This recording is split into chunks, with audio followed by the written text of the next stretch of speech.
Salama, anio dia hitondranao hiverina 2 taona lasa aho. Te hitantara aminao momba ny mahery fo lehibe indrindra ao amin'ny Baiboly aho. Dia Jeso, ilay zanak'Andriamanitra sy mpamonjy antsika. Ao amin'ity tantara ity dia afaka mahita ny iray amin'ireo fahankakana maro nataon'i Jeso ianao, izay azony ataony aminao koa. Izany no nitranga tamin'i Jeso sy ny mpianany tany Jerosalema. Mankalaza fety lehibe ny Jiosy. Nisy dobo manokana tao Jerosalema izay nisy anjely nidina avy tany an-danitra indraindray ka nanaharoharo ny dobo. Ny olona voalohany kasika ny rano dia sitrana tamin'izay aretina nananana.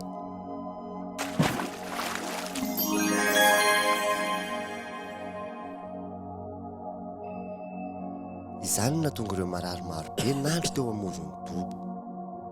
Jamba, kilemaina ary malemy. Samy nanantena no sitrana tamin'ny rano izy rehetra.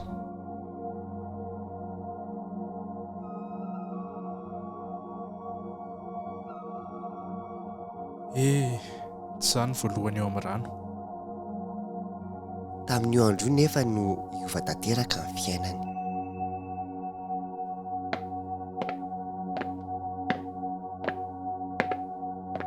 Dia ho sitrana ve ianao? Fantatry Jeso fa narary nandritry ny taona maro izy.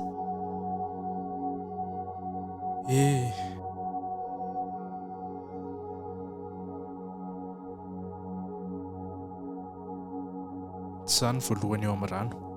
Andriamanitro, tsy manana olona afaka hitondra ao anaty rano aho. Rehefa misamboaravoara ny dobo ary rehefa tonga eo dia misy olon-kafa foana tonga eo alohako. Mitsangana, eto ny fandrianao ary mandeha any.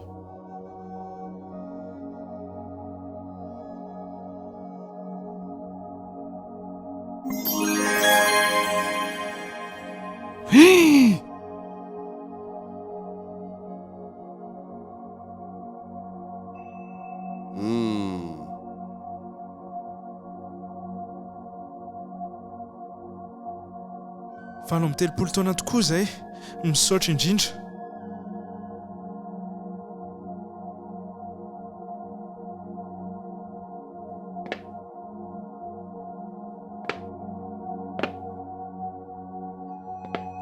Iza moa ny hitondra amin'ny fandriany amin'ny sabata? Amin'ny andro fitsaharana? Eny, azo antoka fa mandika lalàna izy. Fa iza no nahatonga izany? Nanomboka nanana fahavalo Jeso, olona tsy tia izay nataony sy nolazainy. Fantatry Jeso nefa fa ho avy izany.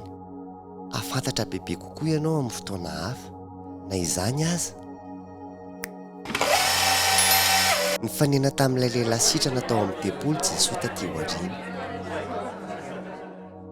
Sitrana ianao izao? Eny. Ho atsaro ny manota, sao mety anjoanao ny zavatra ratsy kokoa noho ireny. Te hamonjy ny olona fotsiny Jeso, afaka manasitrana ny marary izy. Fa ny tena zava-dehibe dia afaka manavitra antsika amin'ny ota izy. Izany ny fampianarana iriny omeny antsika. Nanontany an'ilay lehilahy Jeso hoe te ho sitrana ve ianao? Ary mitovy amin'izany koa ny fanontaniany amintsika. Ianao ihany no mamaly ny tenanao. Mino ve ianao fa afaka mamonjy anao Jeso? Raha manao izany ianao ary raha tena mino izany dia hanampy anao izy. Misaotra anao nanaraka ity tantara ity. Mbola ihaino indray isika amin'ny tantara hafa. Nanasitrana lehilahy iray tao amin'ny dobon'i Betesda Jesoa.